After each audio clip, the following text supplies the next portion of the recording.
বাংলাদেশ জামাত ইসলামের উদ্যোগে আয়োজিত আজকের ঐতিহাসিক জাতীয় সমাবেশের সম্মানিত সভাপতি বাংলাদেশ জামাত ইসলামের সংগ্রামী আমির জনতা ডাক্তার শফিকুর রহমান, মঞ্চে উপস্থিত জাতীয় নেতৃবৃন্দ, ওলামায়ে কেরাম, শহীদ পরিবারের গর্বিত সদস্যবৃন্দ, সাংবাদিক বন্ধুগণ, আজকের এই বিশাল জাতীয় সমাবেশের সম্মানিত উপস্থিতি, আসসালামু আলাইকুম রহমতুল্লাহি ওয়া বারাকাতুহু।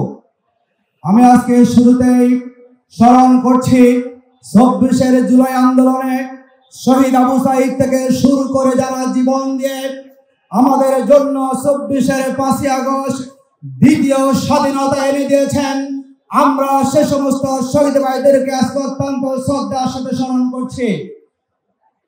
সম্মানিত উপস্থিতি, আপনারা জানেন ২০২৪ যে আন্দোলন হয়েছিল সেই আন্দোলন ছিল বৈষম্যের বিরুদ্ধে।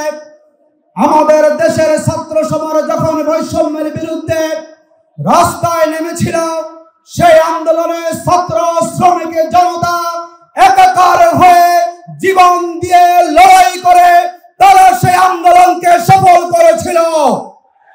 দুর্ভাগ্য হচ্ছে বাংলাদেশে যারা আজকে এখনো সবচেয়ে বেশি বৈষম্যের শিকার, তারা হচ্ছে বাংলাদেশের শ্রমিক শ্রেণী। বিগত ৫৩ বছরে যারা বাংলাদেশে ক্ষমতায় এসেছেন, তারা কেউ শ্রমিকের ভাগ্য উন্নয়নে ভূমিকা রাখেনি। আমরা দেখেছি ২০২৩ সালে মজুরি আন্দোলন করতে গিয়ে ওই ফ্যাসিবাদী সরকারের নির্দেশে গাজীপুরে শ্রমিকদেরকে গুলি করে হত্যা করা হয়েছে।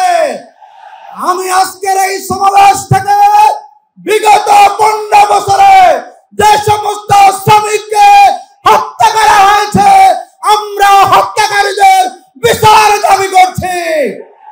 আমরা দাবি জানাচ্ছি, বৈষম্য মুক্ত বাংলাদেশ গড়তে হলে শ্রমিকদেরকে ইনসাফ এবং ন্যায্য অধিকার ফেরত দিতে হবে। ইসলামী কল্যাণ রাষ্ট্রের কোনো বিকল্প নাই।